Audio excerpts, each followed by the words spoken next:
Hello guys, dito ko ngayon sa aking trabaho, loob Abu Dhabi. At ito yung artwork na isa sa mga loan galing sa bansa natin. Pag-aari yan ng Ayala Museum. Isang ginto. Ayan yung description niya. Ayan sa pangalawa.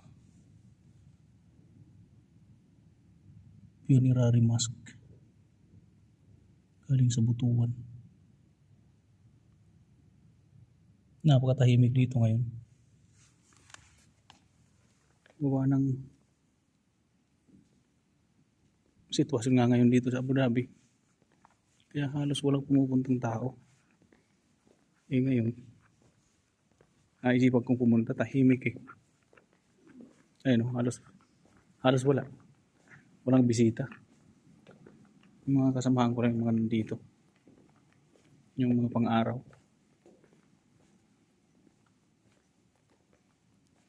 Ito. Yung artwork na to.